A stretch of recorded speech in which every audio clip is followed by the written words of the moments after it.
Um, so, you can remind your parents. I know it's not your fault that you're late, right? It's always your parents' fault that you're late, right? Absolutely. Yeah. That's right. I'm a parent, I know how that goes. Everybody else. Okay, last couple of classes I forgot to do this, and it's because I'm a public school teacher and I don't ever get to do it in my own class, but we should be opening with prayer, so let me do that right now, right quick. Father, we thank you. We thank you for the opportunity to look at language. It's a gift that you've given us. Help us to see it that way, to see this as a way of glorifying you. We pray for the next 2.5 hours that would be fruitful and good teaching would happen and good learning also. Lord, bless our summer. Keep us safe. Give us good work and good play all summer long. We praise you and thank you. Amen. All right. Okay. I need a clerical assistant, and what I want to do is just have the same person, rather than calling in different people throughout the hour, just the same person each day. So can I get a volunteer today to do it? All you're going to do is pass stuff out and pick stuff up for me. Von Traeger, thank you. Go today. We have a new student. How do you say your name? Lindsay. Lindsay. Okay, I'm saying Lindsay. Lindsay Wing. Where you been, Lindsay? Camp Baraco. Cool. Nice. Anybody else do Camp Baraco? We're going to. A couple of you? You guys are doing counseling too, right? Or you're like No. you're just going? We're just working and then camp. You're working, right? Isn't that? Yeah. Or is there a certain- Yeah. Yeah. That's like a separate job. Oh, yeah. Okay. Cool. Welcome, Lindsay. Okay, Nick, you want to hand these out? What we're doing is each day we're doing just a shortened version of the ACT English part. So it'll take about 10 minutes to work through that. You can keep these, guys. These are good reviews to have around. These are retired ACT portions. So you can go ahead and write your answers directly on this. Anybody know, was Amy Duffy not going to be here today? She's not. No. She's not gonna come down. Where is she? I can't remember. Yeah.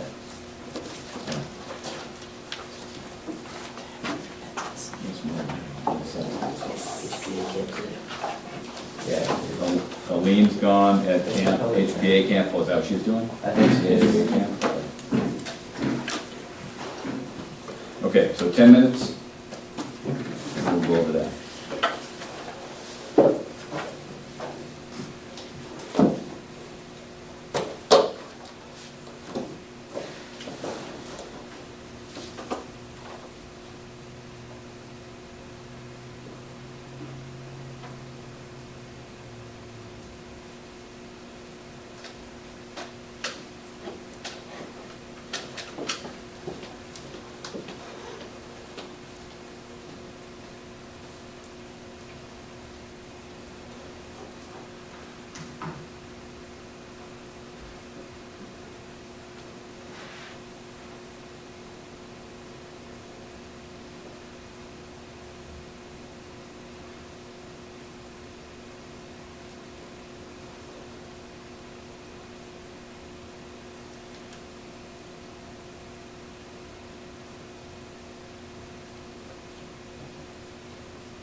Okay, here we go, 10 minutes. Charlie, you want to start? Guys, if you're getting done early with this stuff, if you want to read, you can. So I don't know, you may want to bring a fiction book. I didn't tell you to, but there will be times when you may have a little bit of time to read. Last week I said that you had 36 seconds per question, right? On average, you had 75 questions to deal with, so it is an average. But we're going to sort of follow that as we do that. So this passage would have taken 9 minutes to get through. I gave you 10. Everybody get done in time? You got through in 10. If you got through with a minute left over, you're doing well.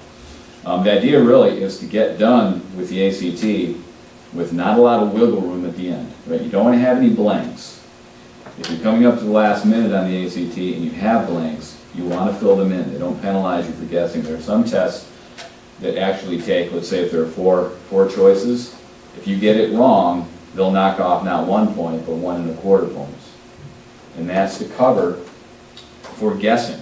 They want to discourage guessing. They want you to make the best answer that you can. ACT is not one of those tests. So if you've got a chunk left over, like when we did the pre-test, a number of you did, and you know you've got a minute left, fill them in. Just run through and fill them all in. If the person says, put your pencils down, don't take that second to run through and fill them in, because they'll probably grab your paper and kick you out. So when they say put your pencil down, you gotta put your pencil down. All right, number 1. Charlie, what do you do there? D was, good. 1 out of every 9 Americans was. 1 was 65 or older. It was an agreement question. Keaton, how about number 2? Yay. No, we don't need any commas in there. Us Americans is fine. How about number 3? Nick Fontre? D. No, this is a no change. We talked about dashes last week. One of the reasons for a dash was a sudden break in thought, like if the sentence is flowing along and then it does a break in the thought. You have an abrupt sort of parenthetical shoved in there. That's a good use of a dash. So or can fits that description. So A for number 3. Number 4, McStites. G. Persuasion. No, let's not do persuasion. This idea of impersonal lonely places could best be illustrated. They're not trying to persuade us, they just want to illustrate it. Description is going to be the best way to do that. So J. This particular passage had a lot of, there were several like specific writing strategy questions. You sometimes see these in clumps, like number 6 is similar. Chris, which of the following writing strategies would permit the writer to present details about both housing extremes? E. Would you say B? D. D, persuasion. No. Persuading is trying to convince somebody in one direction or the other, right? We just want something that's going to present details. But it's 2 extremes, that's the key. It's presenting details about 2 extremes. Compare, contrast. So C, number 5.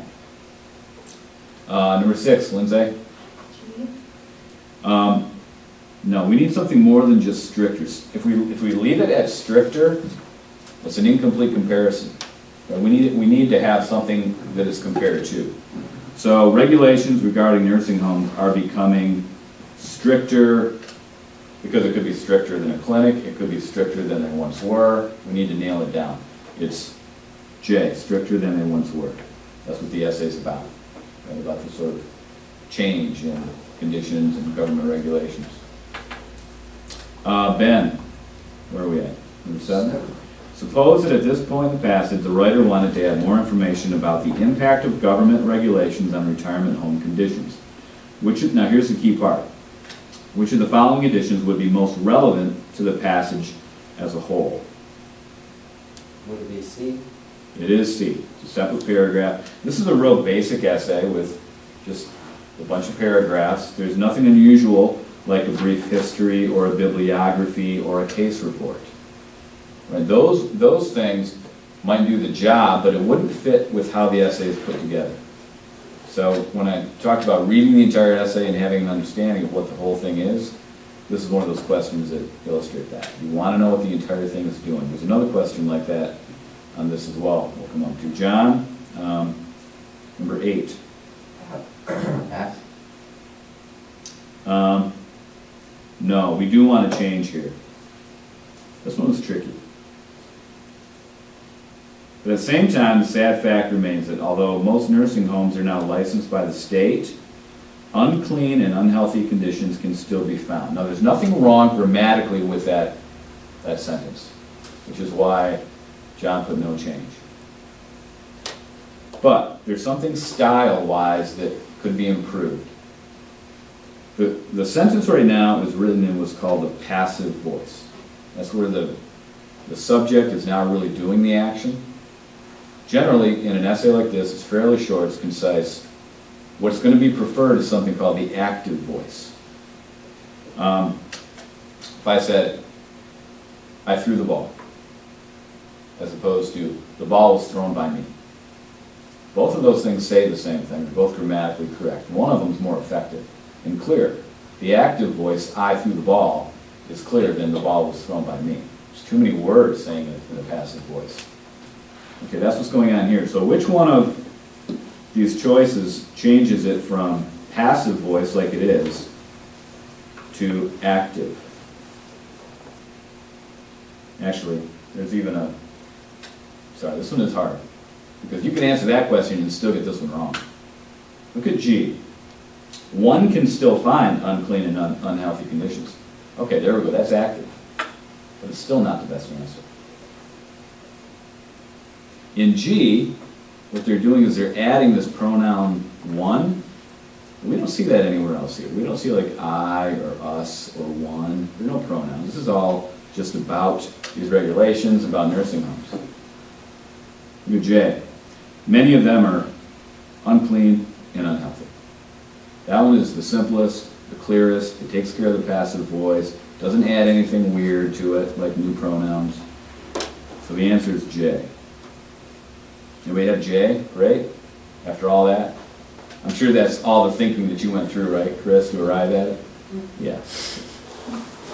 But if you looked at it and thought, that sounds clear. That's the simplest. That's not a bad strategy to take, because one thing the ACT wants to steer you towards, or wants to test your knowledge of, is clarity and directness. So they like their writing and their essays to be clear, none of this fancy passive voice stuff, no big words. The tone needs to be just very simple and straightforward. Okay, 9, we covered this in punctuation. Items in a series are separated by commas, so which one does that? Back to you, Charlie. D. D, warm, comma, friendly, 2 adjectives together. Number 10, the writer could most effectively strengthen this paragraph by adding, okay, now we know kind of what this essay is about. If we just looked at the thing that's being added in these choices, we could find the answer. There's a list, an anecdote, details and examples, details of the licensing procedures that homes are required to complete. What do you think, Keaton? G. G. An anecdote? What's an anecdote? I don't know. Yeah. This is a vocab question too then. Anybody know what an anecdote is? Anecdote is a short story about something. A little story type illustration. That would not fit the style of this essay. How about H? Details and examples that typify unclean and unhealthy conditions. Right? All we're trying to do is make a stronger paragraph. Anecdote would be too much. A list would be too much. Licensing procedures. Nobody wants to read about licensing procedures. Okay, number 11. This one we're going to talk about today, later on in the class. Mixed types. What did you do for 11? No change. We do need a change here. I'll give you the answer. It's B. Let me explain it. Look at the first phrase, or the first clause. When looking at nursing homes, comma, that's called a participial phrase. All that means is that it looks like you got a lot of verb stuff, but all it is a modifier. It's just describing whatever comes right after it. I think I gave you some examples last week with commas. Shivering, we stood in the rain. Right? Shivering looks like a verb, but it's just describing we standing in the rain. So whatever comes right after that comma, when looking at nursing homes, comma, it has to be someone who can be looking at nursing homes. Can't be any other words. You're going to see this on the ACT. It's called a dangling modifier. So we look at the choices that we have. Which one of us gives us people? A, B, C, or D? Which one of us gives us people that would be looking at nursing homes? Be careful here. Two of them give us people. What's one of them? B and D. B and D both give us people. So how do we make a choice? That's what they're trying to test your knowledge of dangling modifiers in this question.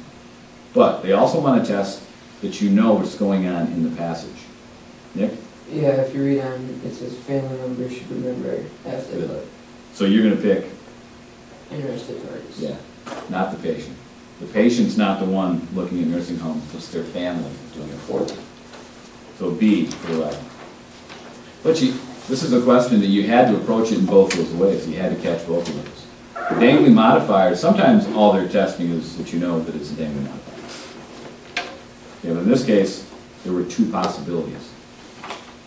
Okay, number 12, Chris. H. H.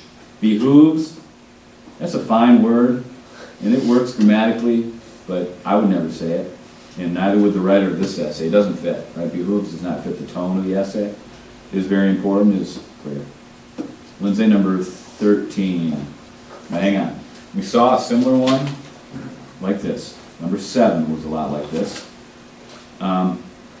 Which of the following means of discussing alternatives would be most compatible with the methods employed so far? C. See, yeah, short paragraph. Interviews would not fit. That's not the method so far. Medical records is not the method so far. Personal diary is not the method. Short paragraph. So we can just eliminate those. How about 14, Ben? I put F. F, no change. It's fine the way it is. This is a non-essential. We talked about those that can just be inserted in. Which allow a patient to stay in a familiar environment rather than being placed in a nursing home, comma. That whole thing's a non-essential, so we put commas around it.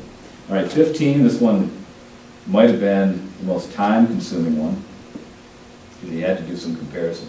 Now, look at the choices they give. This is very typical on the ACT. A has, obviously, the order that they're in, right? C has 1, 2, and 3. D has 1 and 2.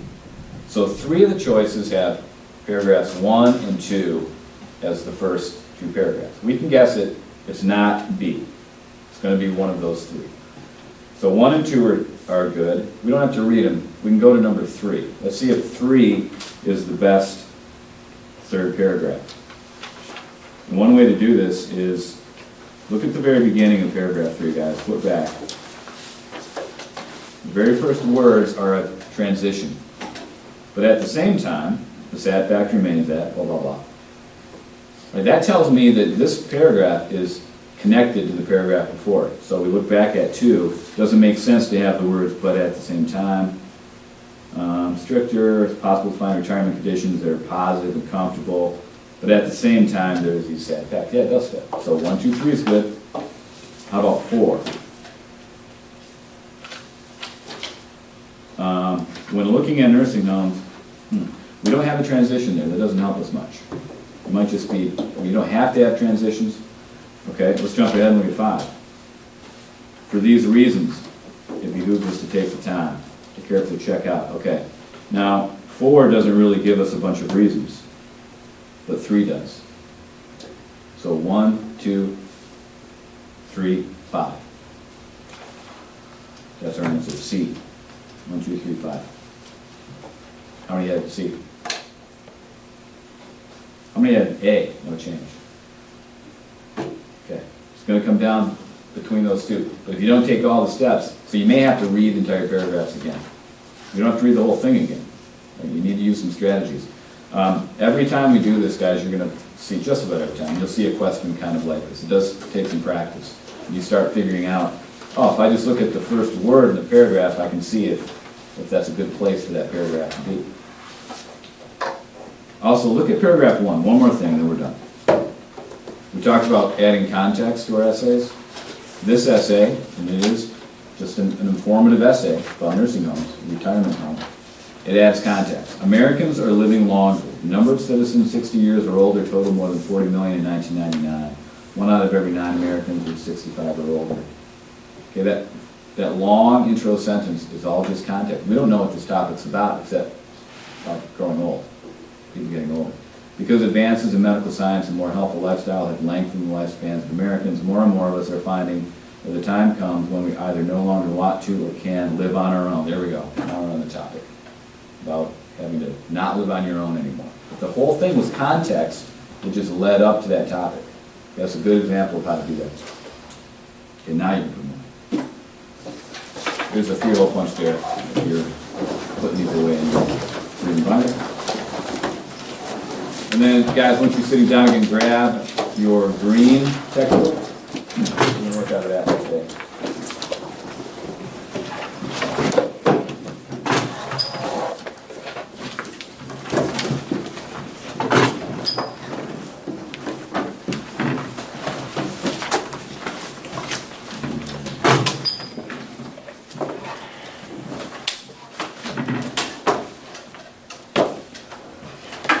Okay, Trent, you take one of these.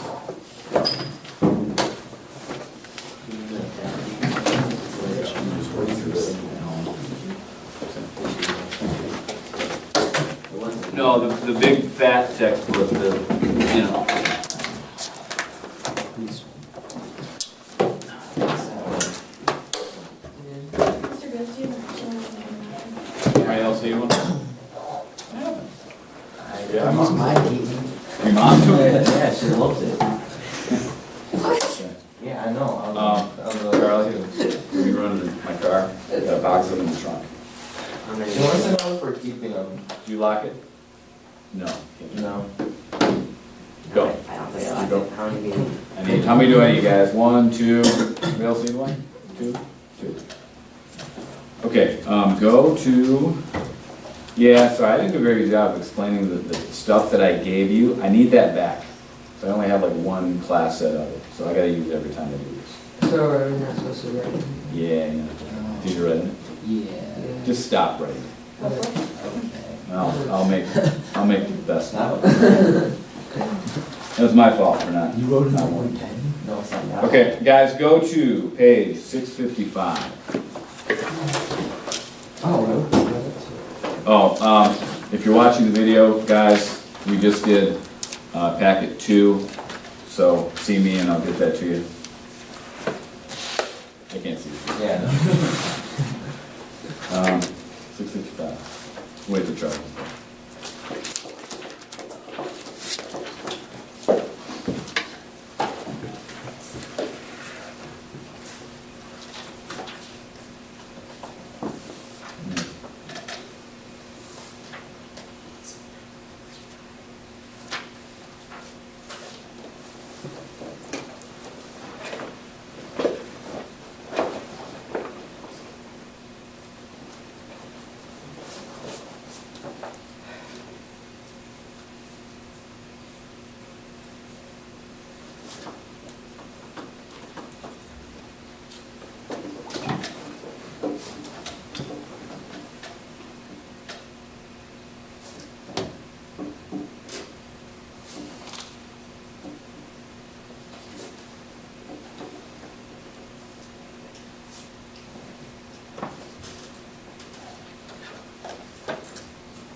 Thank you.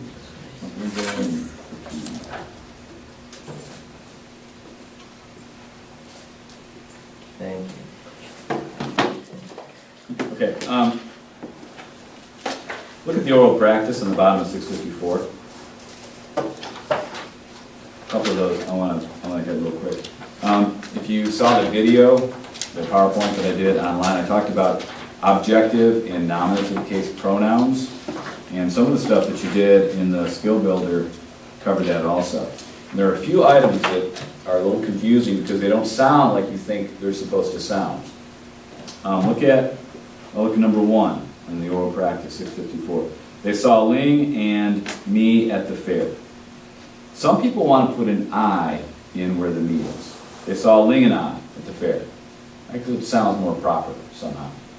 But it's improper because it's wrong, right? The objective case of a pronoun and the nominative case of a pronoun are what determine right or wrong. So, if we're not using I, what pronoun do we use? Me. Okay, these are called objective case pronouns, and these are called nominative case pronouns. So, we can go down and just fill this whole list in. And I'll explain how we use them. If it's not he or she, it's Him or her. him or her. If it's not we, it's us. You stays the same, whether it's singular or plural, or nominative or objective. Not they, but Them. them. Not who, but Whom. whom. Right. That sounds more proper. Well, sometimes it is, sometimes it's not. It depends on what it's doing. These things right here do the subject. That's all they do. Well, they do predicate nominatives. That can still be tricky. These are primarily subjects of sentences. These are never subjects. These are objects. That's why we call them the objective case. And an object just means it can complete, like a preposition. Any of those go in there. With me, with you, with him, with her, with us, with you, with them, with whom.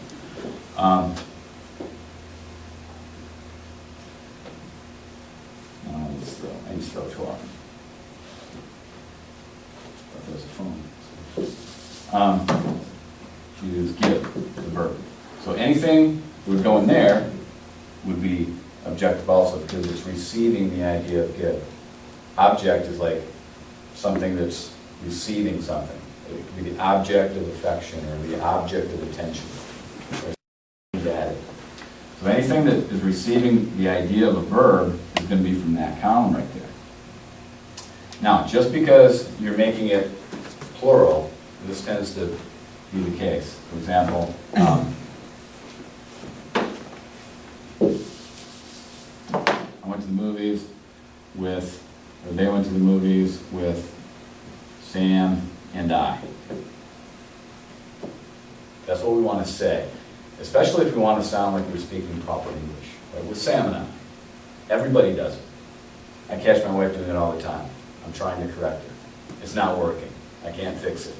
But for the ACT, I want you to know this. Just because there are two of them here doesn't mean that the me switches to I. It's still me, because me is still, it's an object of with. Okay, so the only time you would say Sam and I is if it's acting as a subject. Here's a general rule. If you don't want to think too hard about it, because you can't think too hard about it, because sometimes it's hard to figure out. If you have the Sam and I at the front of the sentence, it's probably the subject. If it's towards the end of the sentence, it's probably an object of some kind, and you need to switch it to me. And you can kind of pair it out to figure it out. Like instead of having it be double like that, compound, you make them, do them one at a time. Went to the movies with Sam. And with me. Right? You wouldn't say with I. No one ever says with I. Unless it's somebody else plugged in there. So that's the difference between objective and nominative case. We talk about case form. That just means that these pronouns shift depending on what job they're doing. There's one more case form that we don't look at much because it's not that hard, and that's possessive, right? If I or me own something, I call it mine, or I say it is my pen, right? So we know the possessive case. We don't mess with that much. You see how these first-person pronouns sort of shift. They look a little bit different depending on what job they're doing in the sentence. In most cases, you do it intuitively, because your brain has a grammar in it that knows how to put these words together. But in some cases, you need me to sort of straighten it out, and that's one of them. Okay, here's what I want to do. Let's do review A on page 656. I don't think we're time to do all these, so I'll try an exercise or two. Review A on 656. Identify the correct pronoun in parentheses for each of the following sentences. Then give its use in the sentence. Okay, we're not gonna worry about that. I just want you to pick the pronoun. We can talk about what they're doing in the sentence, but for right now, just work through 1 through 10 by yourself and just pick which one you think goes in there. Okay, we can do number 1 together. A guide showed we or us the latest models. Us. Us, right? That's an object, an objective case pronoun, there it is right there. You didn't need this chart to figure that out, right? It should have been obvious. Okay, some of them may not be obvious. Let's go ahead and work through those and we'll go over them in a few minutes here. Do you want us to write in the book? No. Okay, yeah, that's a good question. All right, here's what we want to do. Get your notebooks out. Everybody has a notebook, right? Also, last Thursday, I forgot to collect the homework. So today, I'm going to collect the homework. What if the homework's in the book? Yeah. You wrote it in the book? Oh, that's right, you wrote it in the book. Oh, yeah, you're Except for the input first one where you writers. had us write it. Like that one. Okay, I'll need to think about that. But I can't take your book from you. You need your book for the week. Okay, we'll figure it out. Okay, from here on out, guys, Alright. homework needs to be done on paper that can be turned in to me separately. You can tear it out of your notebook if you want. We have separate paper in your binder, you can do it on that, that's fine. We'll worry about that during the hour.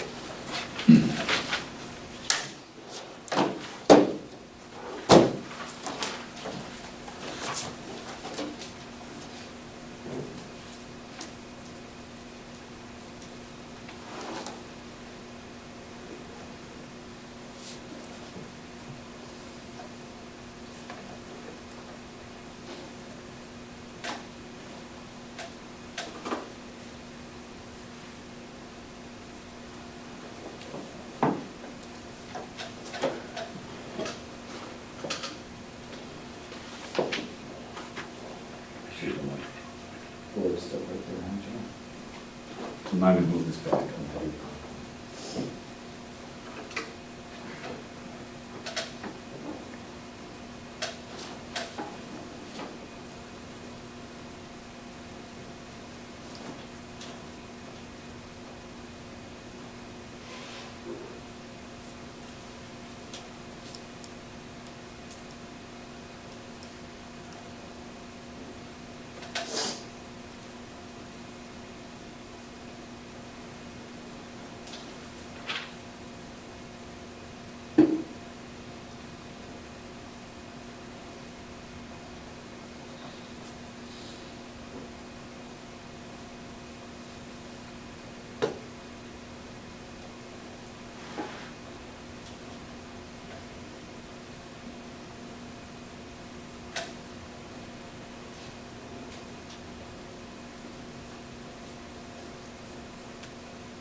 Okay, John started on that side of the room. Number 1, Us. oh, we did that one together. Sorry, number 2. Which one was number 2? Me. She told Brian and me some interesting facts. Good. If I sounds better and you want to put I in, it's a compound. So just get rid of it. Make it a singular thing. She told me some interesting facts. Right? If we get rid of Brian, then it's automatically me. I mean, I don't think anybody would have a problem with that. You put in Brian, and some of us want there to be an I there instead of a me. Okay, so switching from compound to singular, multiple to singular can help. Then, how about number 3? Her. We had surprised her. Good. 4, Chris? Us. No. This one we have not talked about yet. And I imagine everybody has us, right? You have we? Good. Nick? This is called a predicate nominative. Remember the nominative case? The things that work as subjects, things that go before a verb, those things are also predicate nominatives, this other job that they do. All that means is that you have a linking verb. A linking verb just links two things, right? It's not like an action verb where you can see the action going on. A linking verb just connects two things.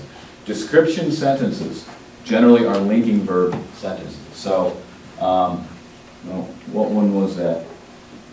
This is number 4. Computer, no, wizards. Wizards is being linked to or made equal to. If you want to think of this as like an equal sign, that's one way to think about it. Wizards, we. We, wizards. Okay, this nominative case, anybody know what that means? N-O-N? You guys are taking Latin? What does nom mean? Charles? The root, N-O-M, N-O-M. Noun. Nom, nominal, nominative, means to name. Name. It means to name.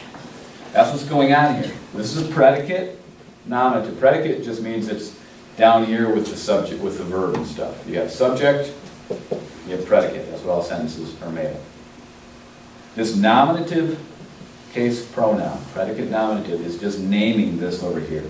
So the job, another job of those pronouns is to name. If you think about what they do in a sentence when they're the subject, they're naming the subject. Here they're receiving something. Here they're being linked back to the subject. This is the hardest of the pronoun cases in these jobs to get because it sounds so strange. No one says the wizards were we. No one says that. The only time that ever shows up is in really formal writing or on the ACT. Not on the ACT either. Okay. But I want us to be thinking about the roles of pronouns in the sentences. So we're gonna use the right pronoun in these cases. Okay, so number 4 is we. How about number 5, Nick Bontrager? Me. Another guide showed Brian and me all kinds of voting machines. Good. 6, Nick Sykes? He. He and his twin sister. Good. 7, Keith? They. They seem to enjoy the dance. If I'm checking this, I would they're all compounds, right? They've all got somebody else in them, joined by an and or an or. Just ignore the other person. That makes it sound correct. Sorry, which one was that? Was that 7? 8, Trenton? Us. Touch us with a plastic hand. Good. Charlie? I. Brian and I. Yes, our guides. Good. So there's a Brian and I. That sounds proper, right? And where is in the sentence? It's at the front. It's the subject of the sentence. That's fine. They patiently explain the control panels. Okay. All right, flip over a couple of pages to review C. I want to do this one too. This one I'm going to let you work with somebody else if you want to. Just for kicks, do something different. Stay focused. I still want to get this done in just a couple of minutes. So in this case, we're doing the same thing. We're picking just the pronoun that it goes in. Ignore those instructions about naming the particular job that it does. Okay, you don't ever have to do that on the ACT. The ACT doesn't test for descriptive grammar at all. You don't have to know what a verbal is or know what these parts are, but you need to know how they work. Okay, go ahead and work through those.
Anybody wanna just do all 10? I'm quick with that one.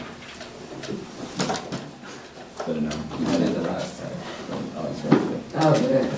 All right, Nick, number one, I'm positive it was, Them, it's down to. So, it's they, positive was and that's the one that sounds weird.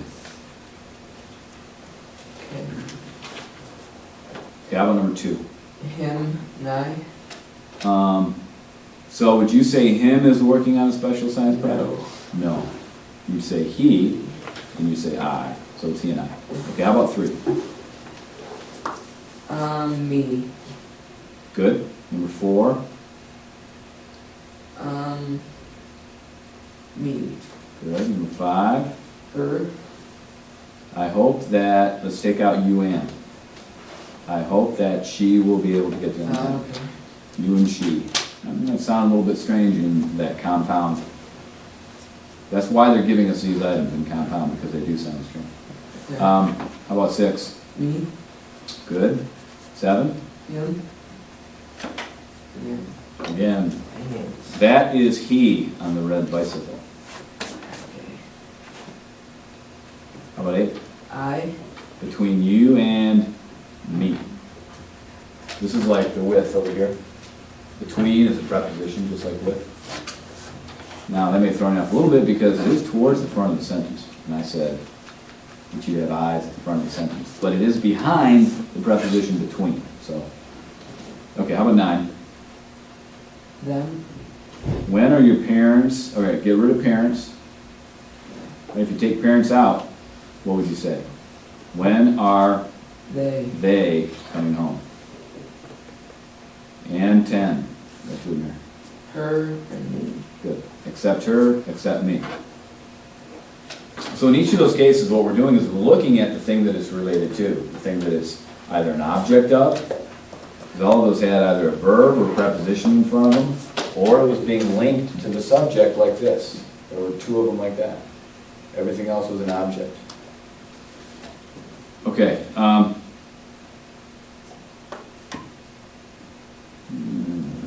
right, let's go down to, go over to 595. This says backwards. Go backwards to 595. That was case form.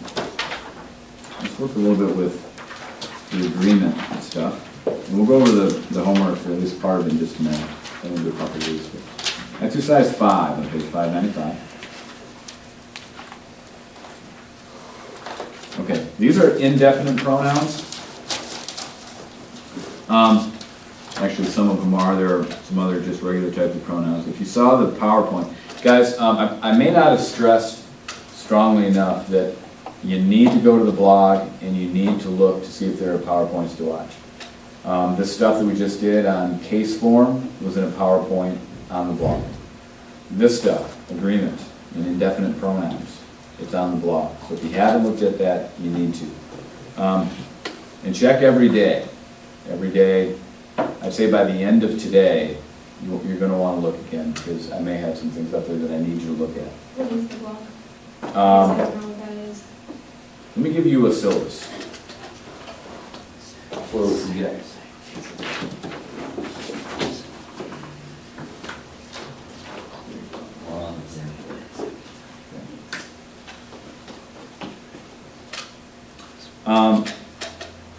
And I posted Thursday's class, the video Thursday's class up there. So you can look at that too if you want. Okay, so some of these indefinite pronouns, like the word each, actually, you know what, they've got them listed on the page right before it. Look at 18D and 594. We have a list of pronouns that are singular. So they always take a singular verb, and if you're referring back to them, like with a pronoun, it'll always be a singular pronoun that refers back. So the following pronouns are singular. Each, either, neither, one, everyone, everybody, no one, nobody, anyone, anybody, someone, somebody. Now, rather than try to memorize that list, there's a trick. You can just look at the list. And most of those have as a root words like one, body, or thing. Actually, do they include thing? They don't have thing in there, they should. Everything, anything, something should be in that list also. Well, those are singular things, right? One, body, and thing are all singular. So they would take singular verbs. So look at number 1 in exercise 5. Each, which is from that list of singular things, of the comedians tries or try to outdo the other. Which one of those verbs is singular? Try. Nope. Tries. Tries. Tries is singular. Think about what singular does. You school the children. Here's a singular pronoun. You want to put try or tries there? Tries. Oh, you know that tries is singular. You just don't know you know. So this is singular, and I'm telling you that the word each is singular, so we have to have that verb in that spot too. Look at number 2. Somebody on the bus. Now this one's going to sound right. Which one sounds right there? Was or were? Somebody on the bus was, right? No trick there. Was is singular, somebody is singular, that agrees. This pronoun each, you see number 1, that's the tricky one. Because each often, usually, refers to more than one thing, or at least it's referring to a group of things. But think about what the word each is doing. It's singling something out. Each of the comedians tries to outdo the other. That means this one tries to outdo the other. This one tries to outdo. Each tries to outdo the other. So it's acting as a singular, even though you can see the word comedians, which is obviously plural. So that's where we get thrown off. And that's why we like to plug in that plural verb. How about number 3? Is or are all of the apples spoiled? Are all of the apples spoiled? All is one of those pronouns that it depends on what it refers to. Now, look to the left. The pronouns, 18F, the pronouns some, all, most, any, and none may be either singular or plural, depending on how it's used in the sentence. Now, one way to sort of see this illustrated, think about food. Food can be singular or plural, food items like pizza. Some of the pizza was eaten. That's singular. Right? Was is singular, so in that case, some is singular. Some of the pizzas were eaten. Can go either way, right? It can switch back and forth. So that's why we have that category of depending on what it refers to. Now look at 18E. The following pronouns are plural. These are always plural. Several, few, both, and many. You can't do that with pizza. Several of the pizza was eaten. That doesn't sound right. It doesn't make any sense. It is only plural. It has to be more than one pizza. So these pronouns are a little bit tricky because you've got these 3 different categories that you need to be thinking about them. Number 4, okay, neither is singular. So what do we want? Has or have? Anybody? Has, right? He has. I know that's singular, so I can always use this as a test. He has. Neither has. This jumps out as you a singular. It's obviously singular. You can picture one person. Neither is a little bit tricky because you have to think about what it's doing. Neither. It means that he doesn't have a book. Neither of these books. This book doesn't have an index, and this book doesn't have an index. Neither of them does. Just sounds a little bit strange. How about number 5? Do or does everybody in the class have a pencil? Everybody is singular. Does. Now the other thing that when we talk about singular and plural, it can be confusing. The difference between tries and try. This S. Right? When I said which one is singular, everybody jumped at this one, right? Because there's no S on it. What rule are you? You're following a rule. It's just in the wrong way. What rule are you following? Where do we put S at the end to make something plural? Nouns. We do that with nouns. Oh, great. So we do it with nouns and we do the opposite with verbs. Yeah. pretty much. That's English. Welcome to. Welcome to English.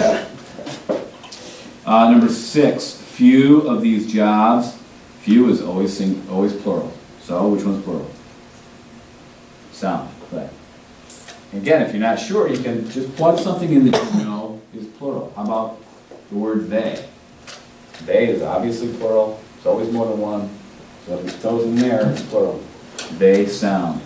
Several, same idea. Several of those plants grow that are indoors.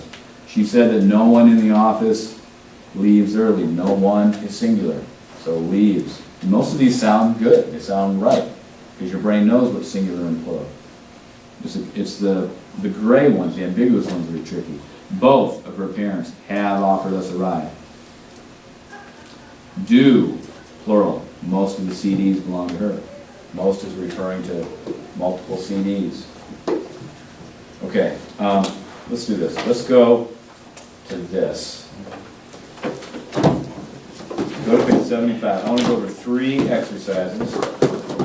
They all deal with pronouns and with agreements we just covered.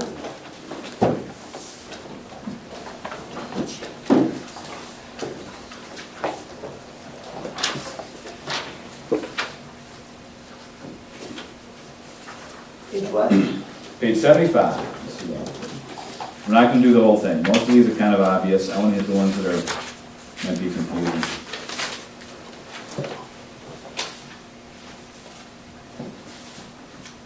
I'm going to go over 7 of these. Chris, number 1. Was or were?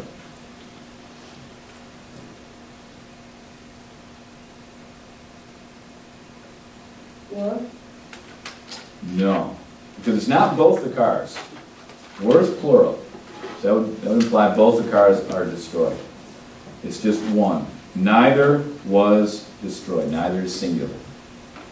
Okay, I want to go over that one because I figured a lot of you probably had were, because you see 2 cars there, right? There's my car and there's Laurel. That sounds like a plural, there's 2 of them. But the neither is defining this as only one of them. Neither hers nor hers. Right? Either, the need is going to work the same way. So look at number 10. Either my suitcase or my camera bag was left on the plane. Right? It's only one of them, not both. If it was both, we would want the work, because that's plural. Okay, how about number 15? Ben? You can almost flip a coin. Has. This is hard. Has, no. No. Anything is singular. But the verb we want is plural. Why? Look at the sentence. There's a little word in there that's turning things into plural. And. It's anything you say and anything you do. Those are 2 anythings. That makes plural. Right? You take 2 singulars, Sam and I, put them together, and that's a plural. That's what's going on here. That's what they're trying to throw you off. They know that you're thinking, okay, anything, the singular, okay, I'll pick the singular verb. They're just joining 2 of them together. Okay. How about number 16? Neither my father nor my mother is or are to blame, Nick Stites. Are. Neither my father nor my mother, not together, but separately. So it's singular. So it's is. Neither is to blame. She is not to blame, he is not to blame. That's another way to do it. You can make them parallel, make them 2 separate sentences. And it's obvious how it's singular then. Just because you join them together doesn't necessarily make it plural. Okay, what about 17? Charlie? Has. Why do you think has? I don't really remember, that's what I wrote, I understood. Because that's what I wrote down. The climate as well as the cultivating, those things are, that as well as the cultivating is essential. It's like embedded in that sentence. It's not a parenthetical. If it was surrounded by commas, the climate as well as the cultivating, then it would be has. but there are no commas around it. So it's joining it together. That as well as is just like an and. It's taking the two things and sticking them together, so that's a plural. The climate as well as the cultivated have an effect on the crop. Guys, the good news is, 'cause I can tell you're struggling with this, the ACT will test these principles. It won't test it in this sort of specificity.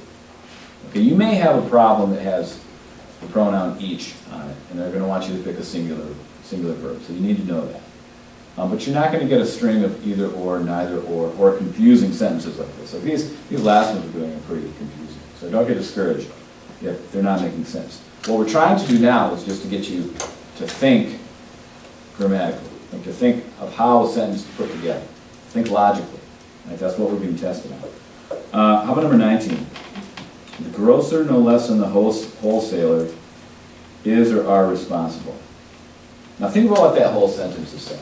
Is that sentence about two people being responsible or one person being responsible? One. Yeah, it's about the grocer. No less than the wholesaler, sort of added on information. It's primarily about the grocer. That one's singular. 19 is. Now, 20, the very first word should determine which one we pick. What is both? Is that singular or plural? Plural. So it's both. So which one do we want? Have. Have, both have. Okay. All right, flip over the page. Remember a few of these too.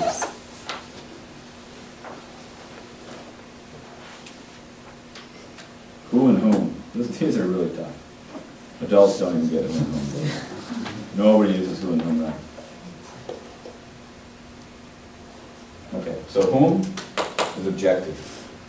One way to think about, to help you remember, there's a common letter that shows up in all of these that does not show up in any of those. M. The M. The M in whom, them, him, and me. I don't know why that is. Language evolves, and this is probably happened way back where maybe there was some root that was attached to the objective form, like they do in Latin. They change what nouns does it try to become objective? When it becomes an object of a verb or an object of something, doesn't it change? Anyway, so it's probably something that happened a long time ago and it's just stuck with us as this little M at the end. These are always objectives. So whom is always going to be an object of something that's going to be receiving some action. If it's doing something, then we use this. Who or whoever. Whom or whomever that's receiving something. Okay, we're going to see a few of those in here. Number 1. Lindsay, Beth does not have as much time as, I'm almost tricking you on this, but I'll just let you take a shot at it. Because there's a rule that we have not seen yet here, in number 1. Is it I? It is I. Because what's really being said here is Beth does not have as much time as I do. Right? That's called an elliptical clause, and it's elliptical because, let me show you. Charlie lost my marker.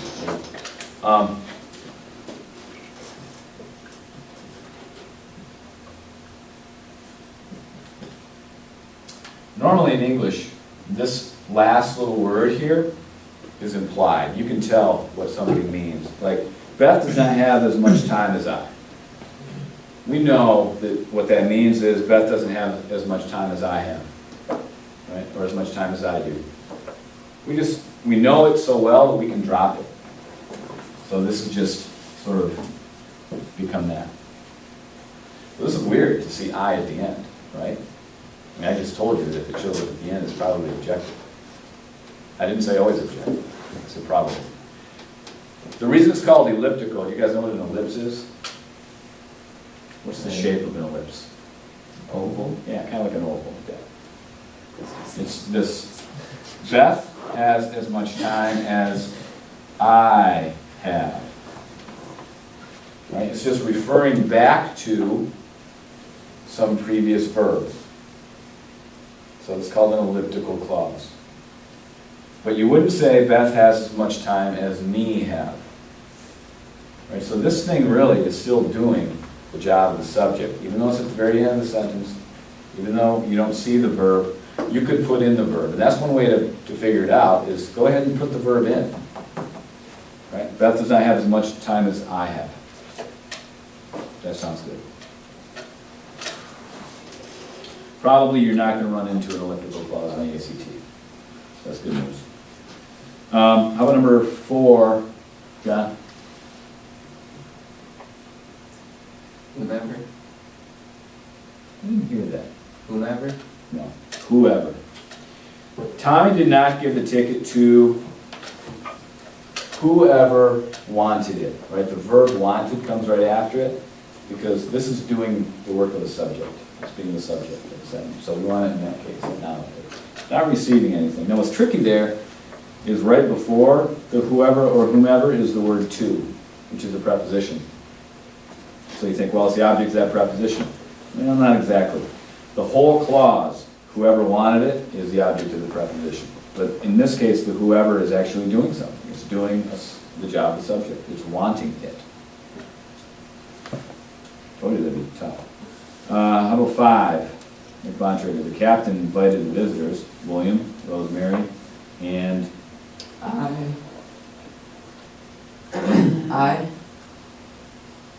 yeah, it is I. I'm changing my answer. I got this wrong. I had me. whoa, Why is it, yeah, you're on first. Why is it I and not me? Because it sounds like me is being invited. It has to do with the punctuation. Those dashes. in a series. The dashes are just naming who the visitors are. The captain invited the visitors, William, Rosemary, and I, to have lunch with him. William, Rosemary, and I are just naming the visitors, so they should be in the nominative case, right? They're naming. It doesn't say the captain invited William, Rosemary, and me to have lunch with him. Then it would be me. I just read it fast, and I didn't realize, oh, those are dashes. So it is that. How about 6? Who or whom do you think received the highest grade? Okay, now, I'm going to help you answer this. Let's get rid of do you think. Read that sentence without do you think in it. Because that do you think is just sort of inserted in there as a non-essential, even though it doesn't have commas around it. Who or whom received the highest grade? Now, is the who or whom, is it doing something, or is it receiving something? it's receiving. It's receiving, right? It should be obvious because it's even the It's word receiving. receiving, right? So it's receiving the highest grade, so it's objective, right?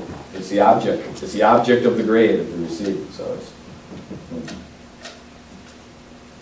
So whom does sound more proper, but that doesn't mean you can just plug it in anywhere you want, right? It's got to be actually receiving something. Okay, how about number 11? The driving instructor gave Robert and anyone?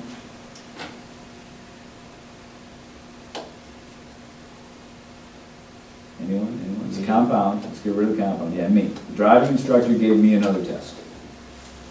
Sounds right.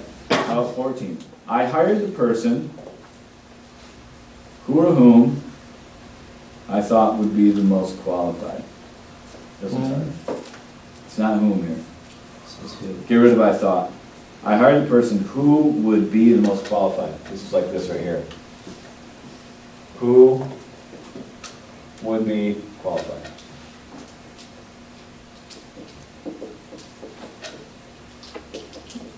What number is it? 14. How about 15? Give the tickets to whoever or whomever will enjoy the concert. Are they doing something or receiving something? Receiving.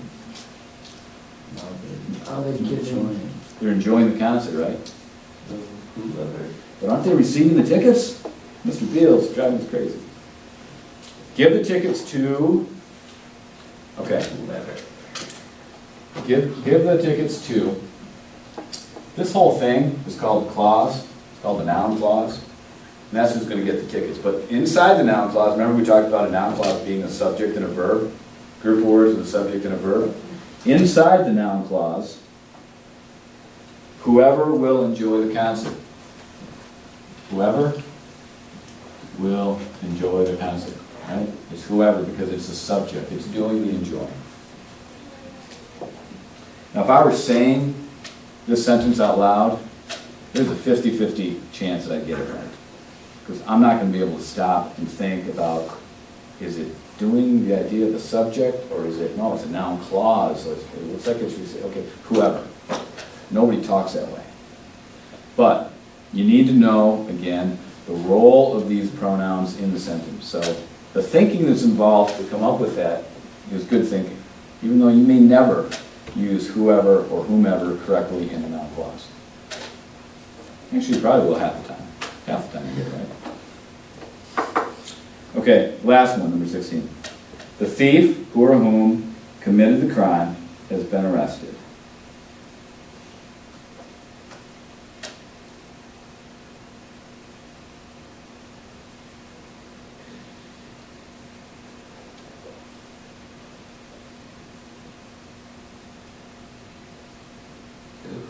Who?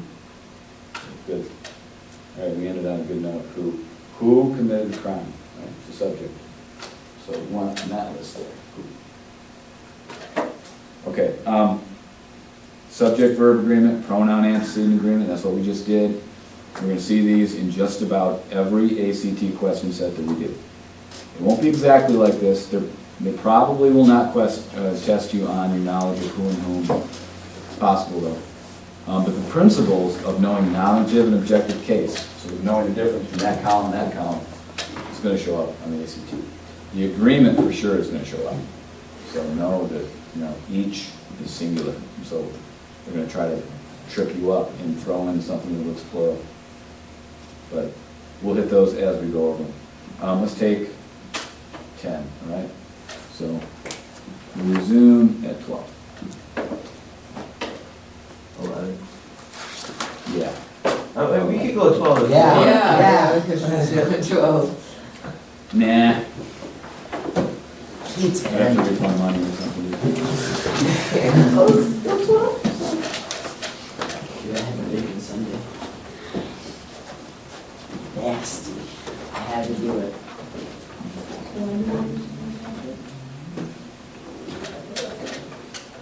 Lindsay, if you go to the blog, and one of the days from last week, I've got a PowerPoint that's,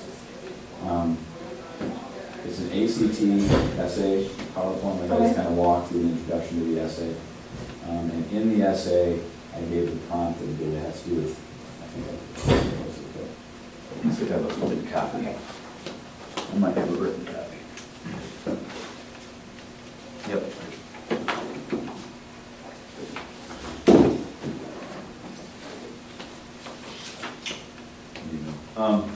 Now, tomorrow or Thursday, I'll be giving out a new prompt. But I want to double you up for the weekend, because what I need you to do is just give me one draft like Okay. this, your first draft, just take your first best shot at it on Thursday. And then I can respond and let you know what I need you to do with it. Okay. And then if we have to go an extra week into the summer, and because you're off and we need to do one more week. Okay, so do you want me to do this, like, and take it home and do this, or do you want me to do it Thursday in class? Or is- Take it home. Okay, Yeah. Now, here's the thing. You need to limit yourself to 30 minutes. okay, alright. Just try to convince me So in one kind of like direction or the the other. practice test, Yeah. then you get so much time. Yeah, we did. We did that as a practice test the first day. And so I looked at them and I gave them back, and then I gave them sort of that introduction on how an essay is put together, and they revised it. So Okay. they had to do last night a revision of that essay. So over the weekend, I'll have you do that part of it Okay, instead of the new prompt.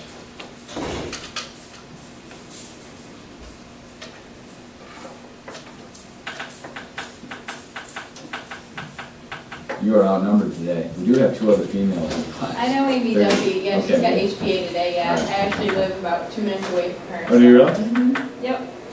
Cool. I didn't know you're from DeWitt. Huh? Are you from Yep, DeWitt? I'm from DeWitt. Yep. Now, did you go to school there at all, or have you been homeschooled only? I did go to DeWitt for a while, but I was in middle school. So all of high school, I've been homeschooled, and then I think it was 5th or 6th grade that I started homeschooling. Okay. So I was there for about, probably only 2 years, but I lived in Mason before that. So we moved from Mason to DeWitt, and since then been homeschooled, really, so. My wife, we live in Mason now, my wife taught in DeWitt for 11 years. She Okay. taught 3rd and 4th grade. Alright.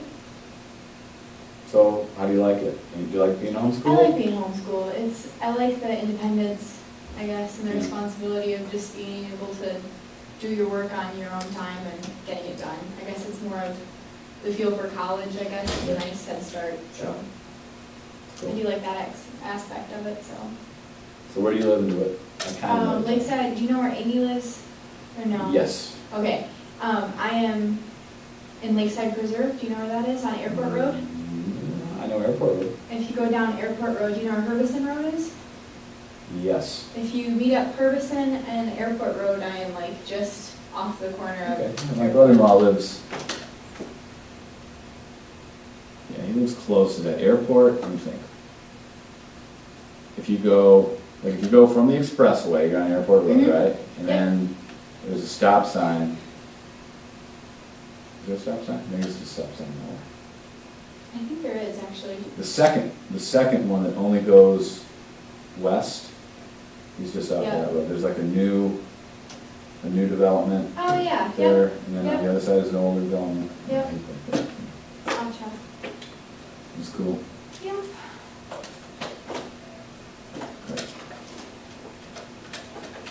Is there a water fountain somewhere? I don't know, I'm gonna find out. I think it's another bathroom. Okay.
Do they do, the HBA camp at South, do you know? I'm not sure, I've never been in HPA, I know a bunch of kids from Teamworks and from here do it, but I'm not sure. I wanna say that most of them, I wanna say Teamworks, but maybe not, That could be. I'm not sure. Have you done a lot of Teamworks? I have, I've been doing Teamworks for, I think ever since I was started homeschooling, so about 4 or 5 years now. So, last year though, we did co-ops with chess and, what else? Classical conversations, do you know that? Yep, did that for a few years, so Teamworks has been my probably main homeschool, I guess, school, could say. So that's what I'm doing mostly this year, and LCC, Lansing Community College. Yep. So those are my two main places that I go to take classes. So how does that work with LCC? Do you pay regular tuition? I'm not sure about that. My mom does most of it, actually. Sure. She signs me up for most of it, but I'm pretty sure we do. I guess they do dual enrollment, which is homeschoolers or even high schoolers that go to public school can take classes there. I want to take it a break though. They might, Yeah. I'm not sure. I gotta start thinking about that with Charlie, he's 15, so math is starting to get away from us a little bit. Yeah, same last year that happened to us too. We did teaching textbooks and that was not good because we didn't really stay up on it. So, One of my kids is doing that. I don't know what level, I think it's a younger level. Oh, fabulous. Okay guys, get out a notebook.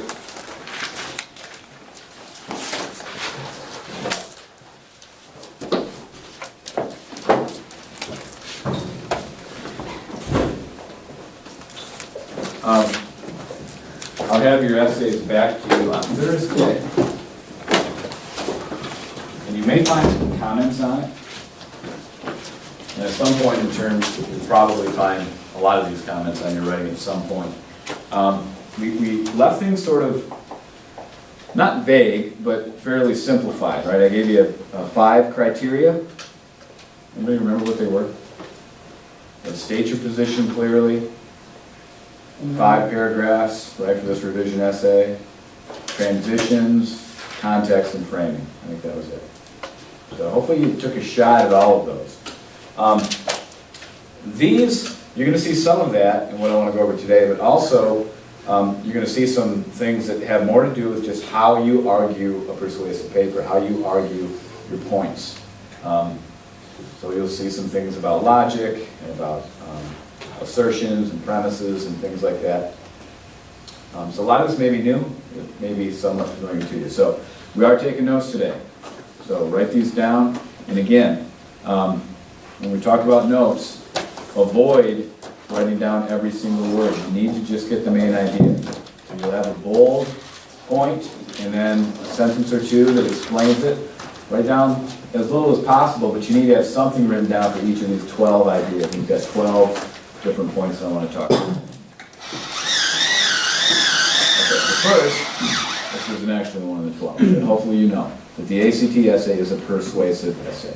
So your job is to persuade, to convince an interested adult that your way, your position is the better position. So you're arguing. You all know how to argue. Okay, number 1. Very important. Take a clear position. Where should this clear position show up in an ACT essay? Intro. The intro paragraph. And if it's not in the, here's one thing. We want to be, I think I'm going to talk about this at one of the points. We want to be careful not to treat this 5-paragraph thesis essay real rigidly, because a lot of kids will go through their schooling experience and this is the only essay they learn, and so they treat it like a formula. And so they try to take everything and force it into this 5-paragraph model. We want paragraphs as being kind of a general outline, a template that we can use. It's a tool. It's not a formula that we follow. So if your clear position statement doesn't show up in the intro, but your intro paragraph makes it pretty obvious the direction you're going, you can probably get away with that. Right, so don't think that if you forget, oh man, I wasn't that clear in my intro, but you argued it the whole way through, you probably didn't ruin your ACT essay. Okay, so at some point early on, you're going to want to take a very clear position on your issue. Avoid the third option, because when you see these prompts, you notice argue for or argue against, or if you've got another view to offer, you could argue that. Generally speaking, unless you've got a really strong idea about the particular prompt, I would avoid the third option.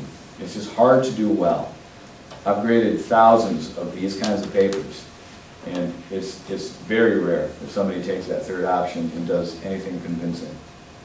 So you're much better off going in with the mindset, I'm going to pick one or the other, and I'm going to do my best job of convincing for that. Okay, number 2, know your audience. So these 3 things we've talked about already, right? The purpose is to persuade, you take a clear position, and your audience is an interested adult. Educated, interested adult. Okay, so write with that in mind, but don't overdo it. What do you think I mean by not overdoing it? Think about how old you are, and that your audience is an educated, interested adult. How might you overdo that idea?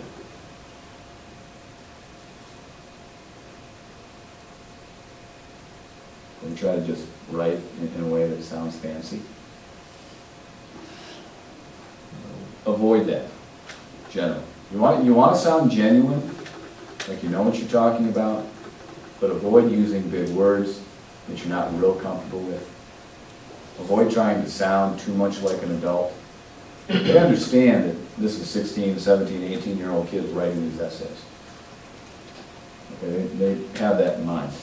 But as soon as you try to press and do a little bit more than you should, it starts coming through as being contrived or just disingenuous, like it's not real. Okay, so keep it in mind. So you're not writing to your buddy, but you're also not trying to impress anybody. Context, we talked about that last week. The words and ideas that lead the reader into the topic. Do not start off with your position. You need to build up to it. Start broadly and then move into specifics. From the general to the specific. Like the essay that we did on our CUSEP today about Americans living longer. That was good context. Okay, number 4, the opposing argument. We have, at the high school level, in most Michigan schools, we have these writing criteria that kids have to do in social studies. In our building, they write things called POTAs. And it's an acronym for something, I'm not sure what it means. But it's a position paper, and all the social studies teachers teach this particular position paper. And they all have this kind of formula, this template that they have to go through. So every time I collect a bunch of essays from my kids, I'll have a dozen of them with this opposing argument paragraph. And it's always paragraph number 4 or 5. It's right before the concluding paragraph. I can almost guarantee where their opposing argument is going to show up. And what they're trying to do is take the main idea that the opposition has, like their strongest point, and tear it down, which is a great strategy if you can do it well. What they end up doing, though, more often than not, is just arguing for the opposition. They present their argument. Some people may say that having gender separated by, or having classes separated by gender will cause distractions. And then they don't go on to show how it won't cause distractions. They don't tear their argument down. The only reason that you would ever want to use an opposing argument is so that you can show how foolish it is, so that you can really tear it down and build up your case. If you can't do that confidently, don't mess with the opposing argument. But that is a direction we want to move towards, because the ACT grader wants to see a good handling of an opposing argument. You want to get better at it and better, but if you're not comfortable going into the ACT, it can hurt you more than it can help you. Because this is just sort of a warning. You need to handle the opposing argument carefully. You have a clue. If you're going to do an opposing argument, in the prompt, right? Because in all the prompts, there will be a statement like, some people say this, but others say this. The this that they're talking about is usually the most obvious or strongest argument that side takes up. So if you're gonna knock down a position, take their biggest position. See if you can tear that one down. Okay. Anybody use an opposing argument in the essay that I collected? Good? All right. Let's see how you do. Number 5, support and detail. Back up your argument, prove it, improve it in a different way. Use specifics. Specifics, details and specifics. That's the biggest point killer on the ACT. Lack of support. One indication, if you have a real short body paragraph. That's a red flag to the reader that this is probably not a very well supported argument. Usually it's not. You might give the reason, but you don't give any maybe concrete, real life specific details or examples. Those are always good to include.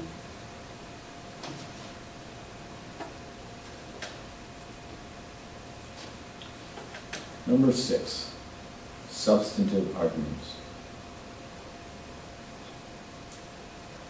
This has to do with audience and with tone. Make sure that the arguments that you're using are good, solid, real life, adult life arguments. So the gender classroom thing, and I think a number of you did this well. Where you don't use an argument that says, well, I prefer to hang out with girls. So I want to be in class where there are girls. So don't put me with a bunch of guys. Right? An interested adult's not going to be persuaded by that argument. Might be a good argument for your buddy, but not for the ACT. So make sure that it's got something to do with an important adult world type thing. Like we talked about money, about student learning, of improved test scores. That's always a good one. You can improve test scores somehow. Save the district money. Improve the community. Oops. Transitions.